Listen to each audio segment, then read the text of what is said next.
Good evening, Kenton community. My name is Sabatino Samato. I am your superintendent, and this is our weekly connection update.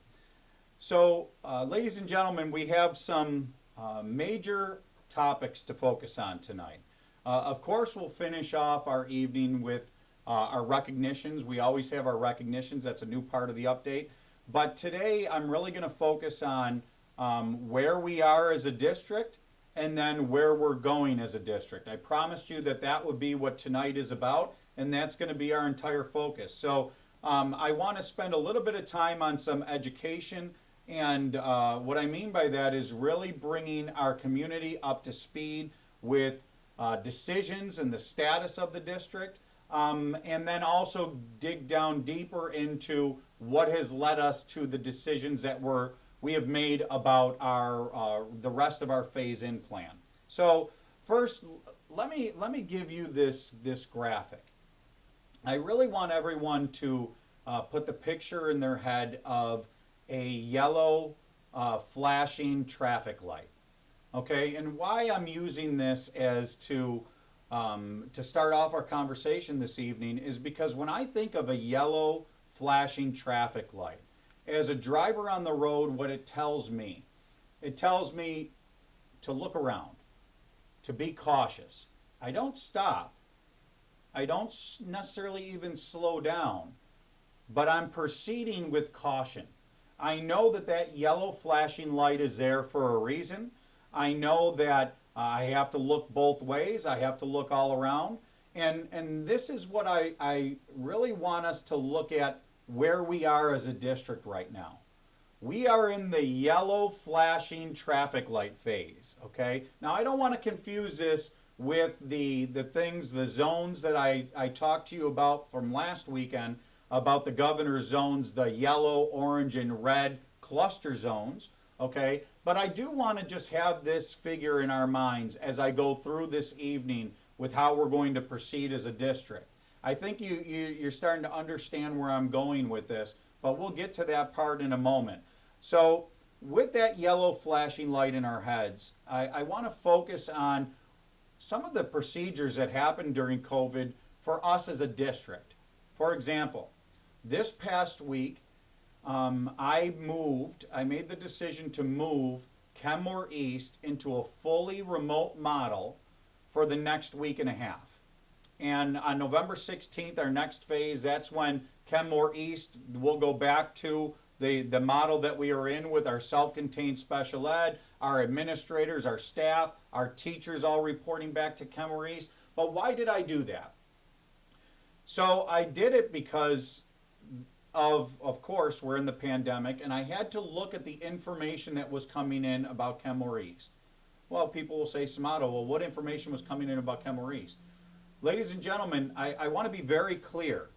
There has not been evidence in Kenton, very rare that there's been evidence in even other districts around us, that there has been transmission spread because of students at all. Okay? In other words, from student to student, student to teacher, teacher to student.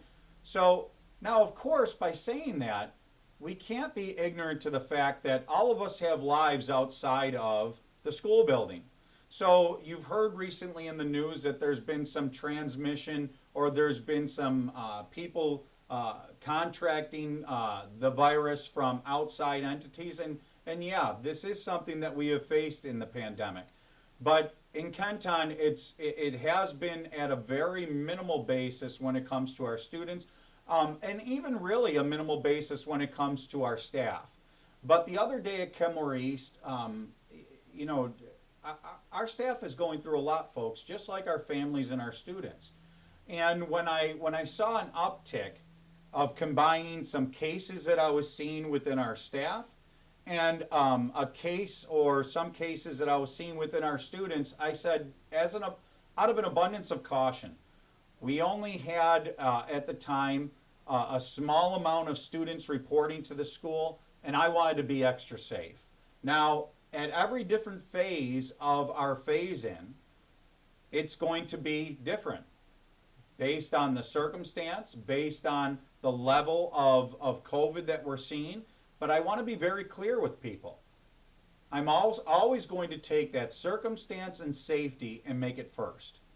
I'm not going to hesitate with that.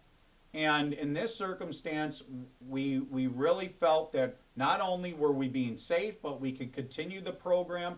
Parents, I'm sorry for the inconvenience. I do apologize for how frustrating that is and how frustrating it is on the kids. But understand, I proceeded out of abundance of caution for our students and for our staff.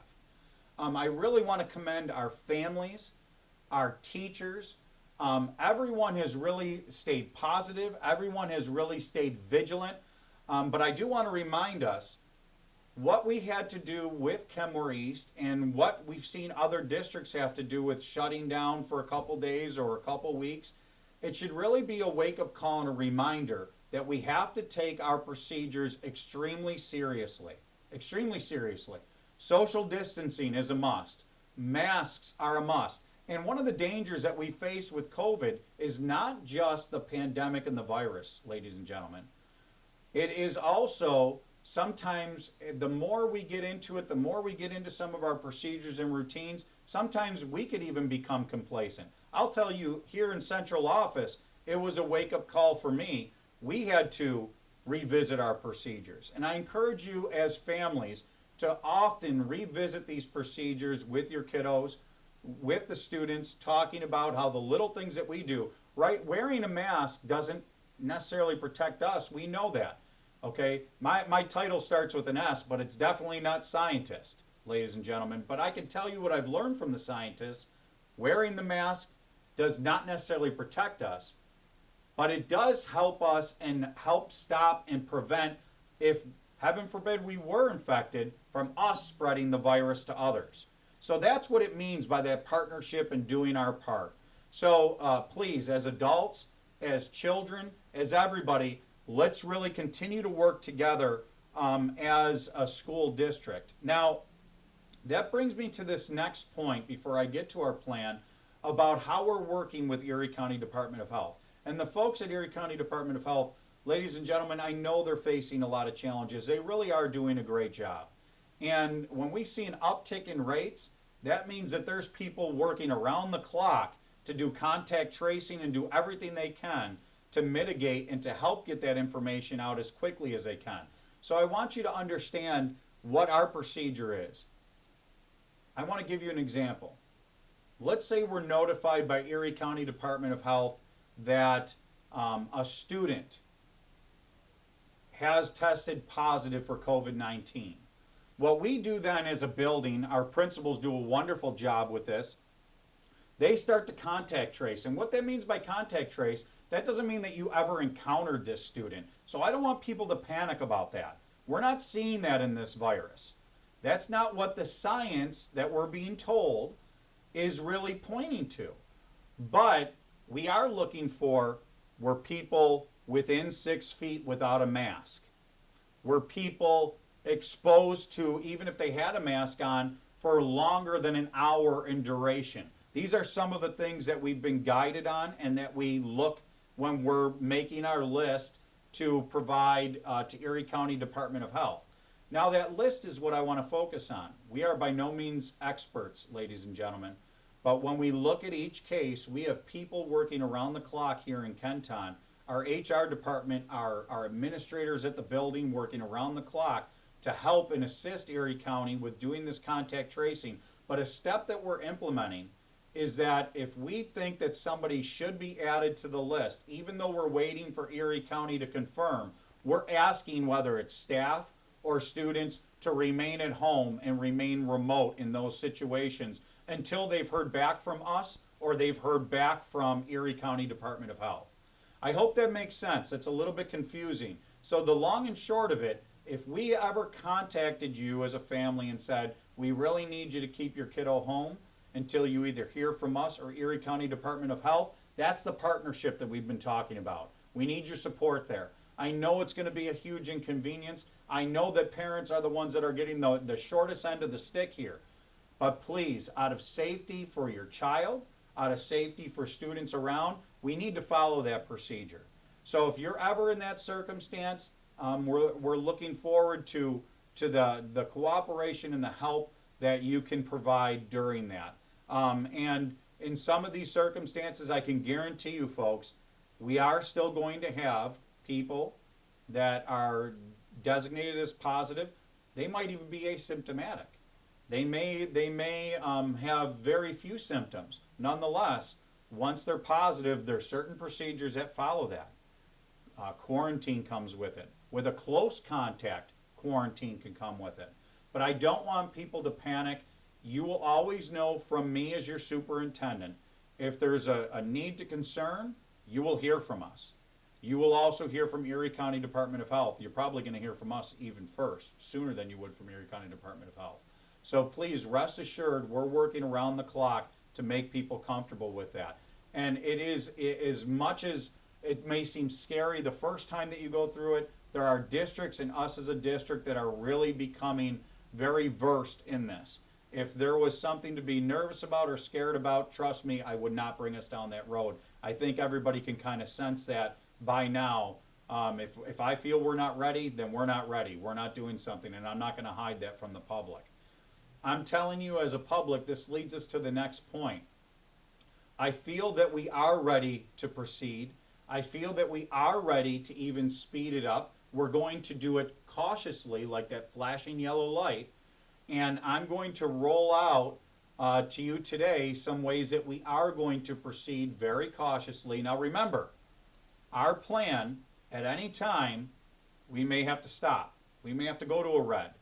We can proceed on green when things are great. So I need you to be with us if in the event we ever do have to slow down or back off. And I will let you know that. What I'm going to lay out for you today is the goal that we're focusing for, that the dates that we're focusing for. But for some reason, if I have to come back next Friday and tell you, folks, we're at a red, I need you to understand all these things that go into it that may make us say that. Kenton community, I really need you to look at this graphic. We know why we're cautiously moving forward, why we're on that blinking yellow, is because we know that rates have been up. We know that if rates don't come back down, we are going to be in the position that we're going to have to halt everything. Look at these things that socially we can be making sure that we're following to help bring those rates back down. I just saw a news article yesterday that showed 2 of our zip codes are in that top 10, and we've heard our governor.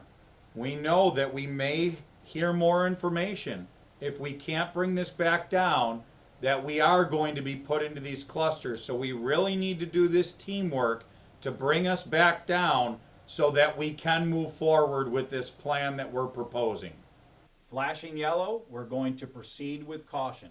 We're going to proceed with caution. We're going to watch rates. We're going to watch how things are going in schools, and we're feeling okay. We're feeling okay. Cautiously optimistic. First, I want to talk about an orientation that we're going to do for 8th graders. 8th graders, your buildings will be reaching out to you, Kenmore East, Kenmore West, big picture. They will be reaching out to you over the next couple weeks about orientation that will occur on either the 23rd or the 24th of November. That's before the Thanksgiving break. And that's, we're going to get the kids back in, and based on if you're A group or B group, you're going to come on certain days. So I really need you to watch for that from the schools, parents and guardians. Really look for when your kid is going to go before Thanksgiving to get a short orientation about what it is to come back. Because here's the big news. On November 30th, we are going to start phasing some students back in. And we're going to take it like the flashing yellow light with caution. And there's method to the madness that we're going through. We're trying to make the methods all the time. So please understand, on November 30th, we're going to start with our 8th graders. That's going to be our biggest group, along with our big picture students. Our big picture are all going to come back on November 30th. That's a much smaller program. Our big picture, you'll be hearing from Mr. Kruger on that and from your big picture staff, but that's the plan right now. Our 8th graders, we're going to begin our hybrid on November 30th. And why our 8th graders? The same way of why we were bringing back our 5th graders on November 16th. We're going to give our 8th graders that first week to get accustomed to a new school, to learn the procedures in that new school, not only the procedures of the school during normal time, but now the procedures of the school during COVID, and get our teachers comfortable with our new kids, learning our new kids coming into those buildings. We're also going to bring back our most neediest ENL learners, our students who are either emerging or entering. You'll be receiving information about coming back on that November 30th date. So you could see the graphic right now. Now the next week, we're going to look at December 7th. We're going to look at our 12th graders, our seniors. Why are we bringing back seniors on that day? Seniors, because absolutely this is your year. You're our some of our most important clientele this year, and we want to get you back also so that you could continue your wonderful year of mentorship for our 8th graders and really connecting with your teachers, looking at the rest of senior year. We're bringing you back to phase in the high school, another level of phase in. Remember, the challenges come along with high school. There are a lot more procedures, changing of classes, how we have to make sure seniors, I need you leading that charge. You're going to take that week and really become the experts on procedures. The expectation is that you're the model. You're our family model, seniors, for the rest of the school. So you're going to see those 8th graders back that now have learned your school, because those are your schools now, seniors. And then you're going to become the experts to lead it for the rest of the kids. That's how we're going to go, young adults, I should say. And then also our 6th and 7th graders at middle school are going to come back on that December 7th. We'll already have our 5th graders there, used to the middle school at that time. Now our 7th graders, even our 6th graders, but especially our 7th graders, are our leaders in the middle school. And they're going to lead the charge with making sure that those procedures are second to none. Kids, I have no apologies here. That's the expectation I'm going to have of you. So please make sure you're showing your leadership, you're showing your Kenton pride, and you're really showing what it means, that pride in your school, to really know that's the only way we can make this happen. Our final phase in on December 14th, we're going to bring back then our 9th, 10th, and 11th graders will be our hybrid. We'll come back then for the hybrid instruction. Remember, none of this is all full back. Our big picture we're able to, because those classes are extremely small, but everybody, when we're talking about this, we're going into the hybrid. Our A groups and our B groups. A on Monday, Tuesday, B on Thursday, Friday, Wednesday, some synchronous and asynchronous activities combined together. So just to recap, 8th grade on November 30th, big picture on November 30th, our ENL entering and emerging students on November 30th. December 7th, our 6th and 7th graders will return, along with our senior leaders, our seniors, coming back to our high schools. And then December 14th, the rest of the high schools will come back into the hybrid mode. That way, before our winter recess here, our winter break, we're going to have all of our kids having a taste of what these procedures are, and that way we come back after the break and it's full steam ahead. I want to come back to flashing yellow. Kids, I need your help. I'm not ashamed to say it. As your superintendent, we need you. Without you, this is never going to be able to be successful. We have to work together, and we need the leadership of our students. Teachers are ready for you. Teachers are so anxious to get kids back. I hear it every day from teachers. Mr. Samato, we got to get the kids back. We feel full when the kids are back. They're doing a great job, ladies and gentlemen. And parents, thank you for your patience. And parents, please really look at this.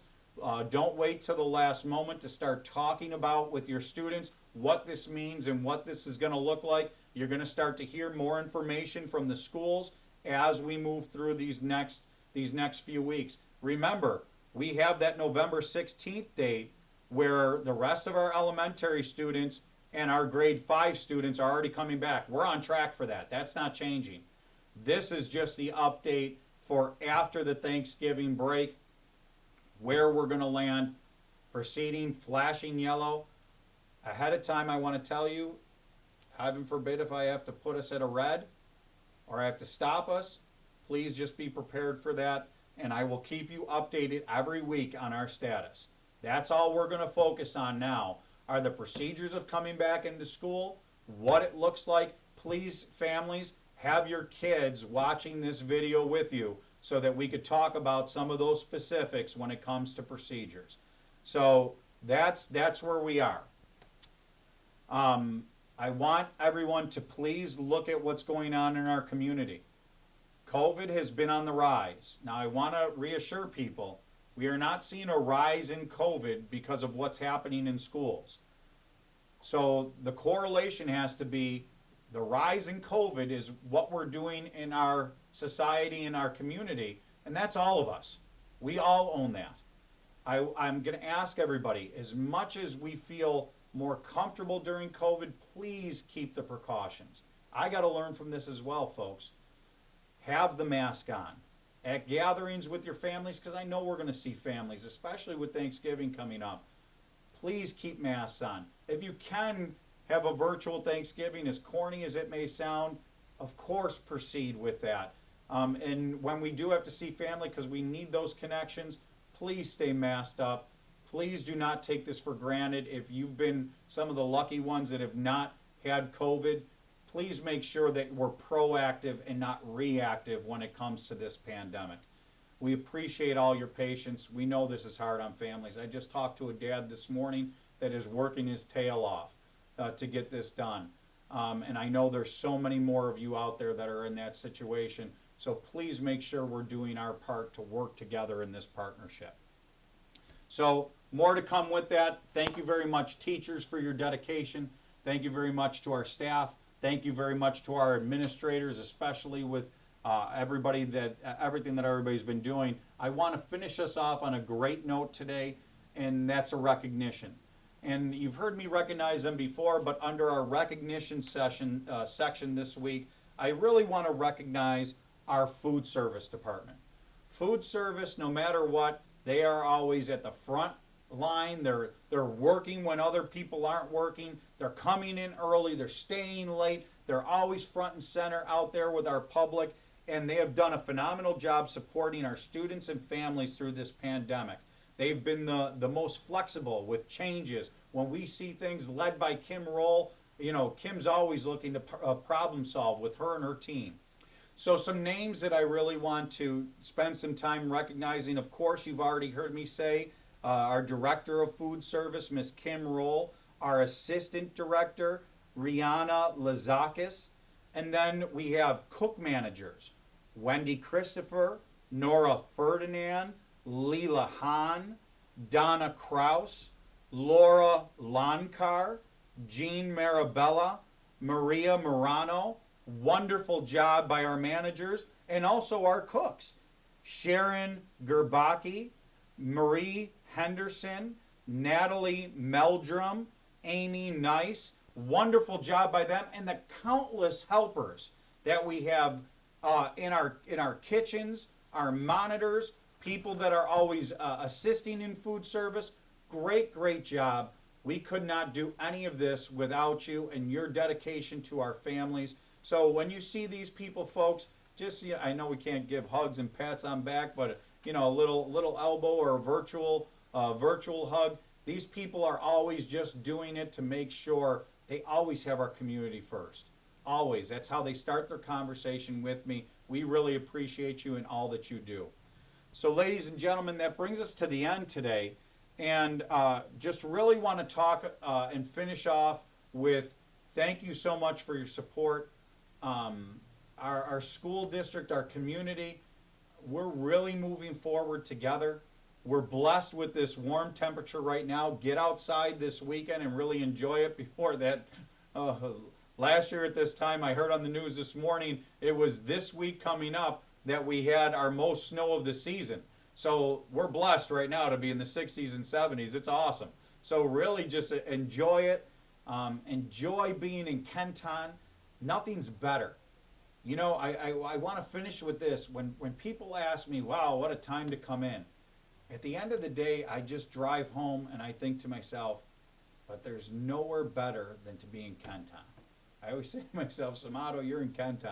Doesn't get any better than this. It really doesn't. We are a community. We're Kenton proud. We're Kenton strong. And staying together, we will help each other continue to move Kenton forward, even through this difficult pandemic. Thank you very much for being you. Thank you for the teamwork. Have a wonderful weekend.